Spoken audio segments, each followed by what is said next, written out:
नमस्कार, जय श्री हरि। कैसे हो आप लोग? आज हम लोग जीवन के परम लक्ष्य के बारे में विस्तार से जानेंगे।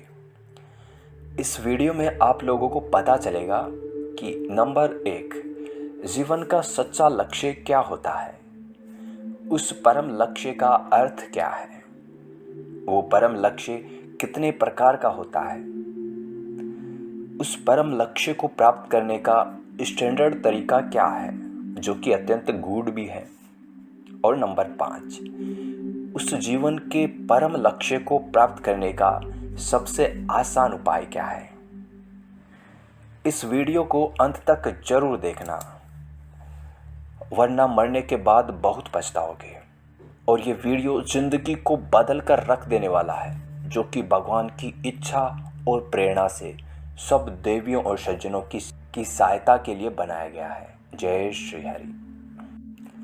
आज के इस दौर में लोग अंधों की तरह दौड़े जा रहे हैं। जो चीज़ बाकी लोग कर रहे हैं उन्हें लगता है कि वही सही है, क्योंकि उस काम को इतने सारे लोग कर रहे हैं, तो वो भी उन्हीं की तरह भगवान की माया में फंसकर वही करने लगता है जो बाकी लोग कर रहे हैं, जैसे कि डॉक्टर बनना, इंजीनियर बनना, आईएएस बनना इत्यादि।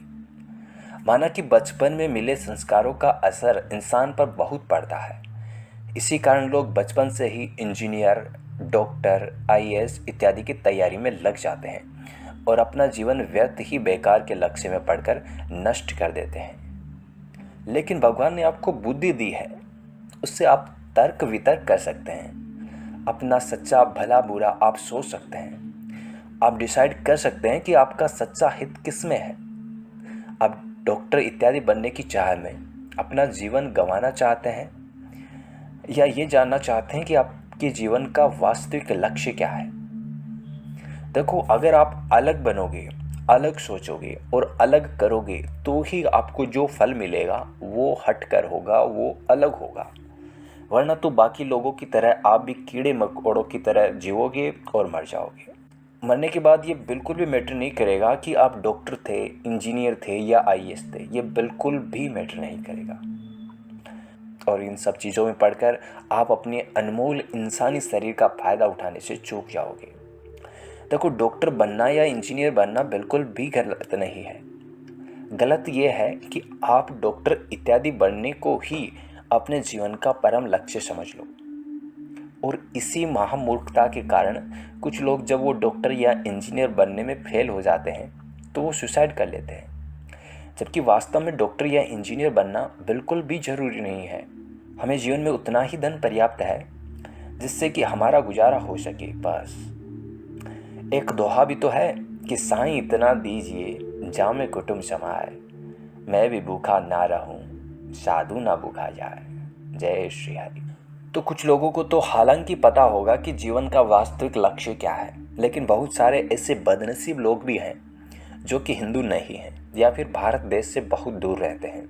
तो उन लोगों के लिए मैं बता दूं कि जीवन का वास्तविक लक्ष्य है मोक्ष। तो अब हम लोग चलिए जानते हैं कि मोक्ष क्या होता है।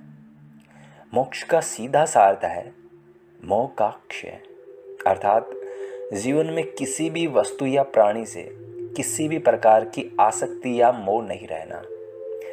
अगर दूसरा अर्थ देखें तो मोह का अर्थ है इच्छाओं से मुक्त होना। जब आपको किसी भी चीज़ की कोई इच्छा न रह जाए तो वही मोक्ष की स्थिति होती है। मोक्ष का तीसरा अर्थ देखा जाए तो वो है जन्म मरण के चक्रव्यूह से मुक्त होना, अर्थात ना फिर आपका कभी जन्म होगा ना आपकी कभी मृत्यु होगी, अर्थात आप भगवान सम हो जाओगे, क्योंकि भगवान का भी ना कभी जन्म होता है और ना कभी उनकी मृत्यु हुई होती है। जय श्री हरि। ज़्यादातर लोगों ने केवल मोक्ष के बारे में सुना है, उनके प्रकारों के बारे में वो आज भी अनभिज्ञ हैं। खुद मुझे भी कुछ काल पहले ही पता चला। तो चलिए मैं आपको बता दूं कि मोक्ष वास्तव में 4 प्रकार के होते हैं। नंबर 1, सालोक्य, जिसमें भगवान के लोक जैसे कि शिव लोक या वैकुंठ लोक में आप हमेशा आनंद पूर्वक अनंत काल तक निवास करेंगे। वहाँ न आपको सुख का आभास होगा ना दुख का, वहाँ किसी भी प्रकार का कोई कष्ट, जैसे कि सर्दी, गर्मी, बरसात, पतझड़, रोग, चिंता, भय, बुढ़ापा, जन्म, मृत्यु इत्यादि नहीं होगा। आप हमेशा परमानंद में लीन रहेंगे। दूसरा मोक्ष है सामीप्य मोक्ष, जिसमें आप भगवान के समीप आनंद पूर्वक निवास कर सकते हैं और उनकी चरण सेवा का आनंद उठा सकते हैं। तीसरा नंबर का मोक्ष है सारूप्य मोक्ष, जिसमें आप भगवान के निवास धाम में भगवान के जैसे ही रूप अर्थात 4 भुजाएं, सांवला रंग इत्यादि प्राप्त करके आप अनंत काल तक परमानंद में मगन रहकर निवास कर सकते हैं। और अंतिम या चौथा मोक्ष है सायुज्य मोक्ष, जिसमें आप पुनः भगवान के अंदर ही समा जाओगे और उन्हीं का एक अंश बन जाओगे। बोले तो आप भी भगवान बन जाओगे। जय श्री हरि। अब बात करते हैं कि मोक्ष कैसे प्राप्त कर सकते हैं। वैसे तो मोक्ष प्राप्त करने के कुछ ही चुनिंदा उपाय हैं, जिसके बारे में भी बहुत ही कम जगह वर्णित है। जैसे कि कुछ विशेष तीर्थ स्थल पर किसी विशेष तिथि को स्नान करने से, या फिर गंगा जैसी परम पवित्र नदी में एक्सीडेंटली डूबकर मर जाने से इत्यादि।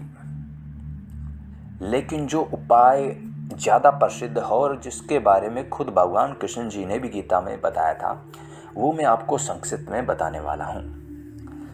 भगवान श्री कृष्ण ने गीता में कहा था कि हे अर्जुन, जो मोक्ष प्राप्त करने का तरीका मैं तुम्हें बता रहा हूँ वो अत्यंत गूढ़ है और हर किसी के बस की बात भी नहीं है इस तरीके से मोक्ष पाना। केवल योगी जन ही इस तरीके से मोक्ष पा सकते हैं, लेकिन ये तरीका असंभव भी नहीं है। इसमें केवल कठिन मेहनत और अभ्यास लगता है। इंसान ने चाहे जिंदगी में असंख्य महापाप किए हो, अगर वो इस तरीके से अपने प्राण त्याग देगा तो वो दुष्ट आत्मा भी पाप रहित होकर मेरे परम पद अर्थात मोक्ष को प्राप्त कर लेगा। इस विधि में इंसान को योग और ध्यान की मदद से अपने प्राणों को चक्रों के रास्ते से ऊपर की ओर उठाते हुए अपने शरीर से बाहर निकालना होता है। साथ में ओम मंत्र का उच्चारण होना चाहिए और अपना ध्यान प्रभु श्री हरि की छवि में होना चाहिए। अगर आप मोक्ष प्राप्त करने की इस विधि के बारे में अच्छे से जानना चाहते हैं तो आप लोग कृपया श्रीमद् भागवत गीता का अध्ययन कीजिए। जय श्री हरि। अब ध्यान से सुनना।